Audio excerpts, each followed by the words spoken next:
You don't choose the animal, it chooses you. Sometimes a choice that seems random isn't a choice at all. It's a response, something deep within you that already knows where to look.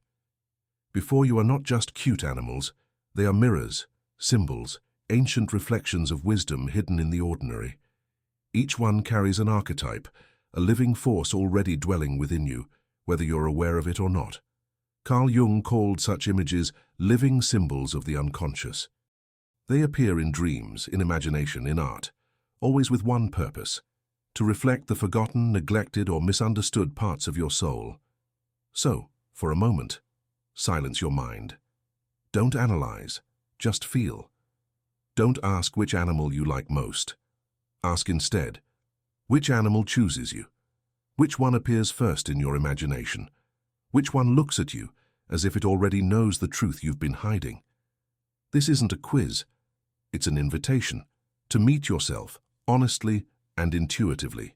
So tell me, who are you, the cat, the dog, the parrot, or the hamster? Because whichever it is, it's not by chance. Why Jung saw animals as mirrors of the soul. To Carl Gustav Jung, animals were never mere parts of nature. They were symbols, living reflections of the unconscious, carriers of an ancient power humanity once possessed, but suppressed in its pursuit of logic. Within each of us lies not only a personal story, but also what Jung called the collective unconscious, a deep layer of the psyche where timeless images or archetypes reside. These appear across all cultures, myths, and dreams. Animals are among the oldest of these symbols. They embody instinct, intuition, and nature, the raw forces we've tried to silence but cannot truly live without. When you feel inexplicably drawn to an animal, it isn't random. It's your soul calling out, a forgotten part of you asking to be seen. Perhaps it's your strength you've hidden, or your softness you've denied. Maybe your longing for freedom, or your need for safety. What you choose says something, but what chooses you says everything. Right now, feel quietly. Which archetype stirs within you? The cat, archetype of the free and intuitive spirit. If the cat has chosen you, know this: you belong to the souls who value independence, stillness, and inner truth above all else. You move through life not as expected, but as you feel. Even when the world doesn't understand you, you keep following your inner rhythm. You sense energies others overlook. You read between lines, not through words, but through atmosphere, tone, subtle movement. Your intuition is your compass, your solitude, your sacred ground. You need space, not because you don't love, but because you feel too deeply. You know how to be close, but only with those who honor your boundaries, those who don't try to control, fix, or possess you. You are a wanderer, a mystic, an inner alchemist. You come and go when your soul calls, and in that, there is no coldness. There is honesty, yet your gift carries a shadow. Sometimes you disappear not only from others' lives, but from your own. Your sensitivity turns into isolation, your depth becomes distance. You hide behind masks of strength or indifference, afraid to be misunderstood. But the true cat is not detached, no, only discerning. It observes, it chooses who to trust, and when it finds kindred spirits, it becomes tender, loyal, and warm, just in its own way. If this archetype speaks to you, honor your silence, but don't hide in it. Trust your intuition, but keep your heart open. You are not too much. You are beautifully sensitive, and the world needs your grace, your wisdom, your mystery. The dog, archetype of the loyal protector and open heart. If the dog has chosen you, your soul speaks in the language of devotion, courage, and love without conditions. You feel most alive when you can stand beside someone, to help, to protect, to comfort. You sense pain in others and do not turn away. You go where you are needed, even when your own strength is fading. Your love is quiet, steady, unwavering. You don't demand attention, you simply show up. And that's your superpower. People feel safe around you. You are a guardian of trust, someone others can confide in, knowing their truth is safe with you. You stay loyal not because you have to, but because your heart doesn't know any other way. Yet this devotion has its shadow. You give and give, often forgetting yourself. You feel guilty when you choose your own needs.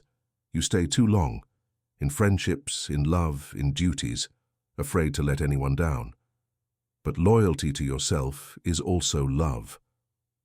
The true dog is not a servant, but a warrior of the heart.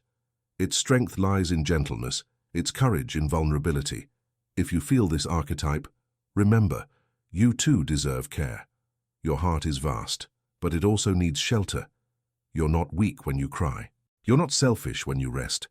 You are light in human form, keeping the world warm when everything feels cold.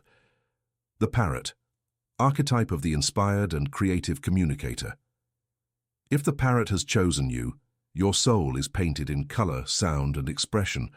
You came into this world not just to exist but to inspire. You see beauty where others see routine.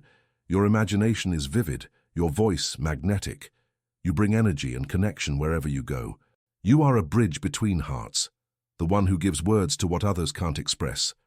Through your voice, art, humor, or presence, you awaken life in people. You remind them to feel again. But every light casts a shadow. You may lose yourself in the outer world, in the noise, the validation, the applause. You may talk and connect and yet forget to listen to your own silence. Sometimes your smile hides exhaustion. Sometimes your performance masks pain. You give inspiration but forget to refill your own cup. The parrot may have bright wings, yet even a golden cage is still a cage. The true parrot is not a performer, it is a messenger, a voice that carries meaning, truth, and emotion. If this archetype resonates with you, embrace the pause. Silence won't dim your light, it will deepen it. Sing, speak, share, but always from authenticity. You're not decoration, you're the voice of the soul, and this world needs to hear you. The hamster, archetype of the quiet caretaker and keeper of safety. If the hamster has chosen you, your soul whispers through gentleness, patience, and quiet devotion. You may not seek attention, yet your presence creates safety wherever you are. You build life piece by piece, steady, dependable, tender. You create warmth in small things, a gesture, a meal, a soft word. You care, silently, consistently, lovingly. You notice what others overlook, the tired tone, the silence behind a smile. You're the keeper of home energy, the heartbeat of comfort, and you never ask for recognition. Doing good simply feels natural, but your strength can become invisible, even to yourself. People take your care for granted, and you keep giving quietly until you feel empty. You may fear change. You may cling to what's familiar, even when it no longer fits. You might stay in relationships that hurt because you fear loss more than loneliness. Yet the hamster is not a coward. It's a guardian, and even guardians must release what's no longer alive. If this archetype calls you, it's time to let go of what no longer nourishes your spirit. Make room for renewal. Your steadiness is sacred, but you deserve light too. Remember, you are not only the giver, you are also worthy of being held. Your simplicity is wisdom, your calm is strength, and the world quietly stands because of souls like yours. What to do with this discovery? Now that you've met the animal that chose you, pause. What do you feel? Maybe you've rediscovered something lost, a tenderness, a wildness, a forgotten truth. Maybe you've finally given a name to the part of your soul that's been whispering all along. Remember, there is no better animal, no right or wrong choice. Each carries its own wisdom and challenge. The cat, the dog, the parrot, the hamster, all are sacred mirrors of being human. You may hold several archetypes at once. They evolve with age, with pain, with awakening. Sometimes you're the protector, sometimes the wanderer, sometimes the voice, sometimes the silence. So, what now? Make this insight alive. Draw your animal, write it a letter, place its symbol where you'll see it each morning. And when life asks something of you, pause and ask, what would my archetype do? Most of all, honor it, with its light and its shadow, because in that balance lies your truth. You don't need to become someone else. You already are the one your soul was waiting for.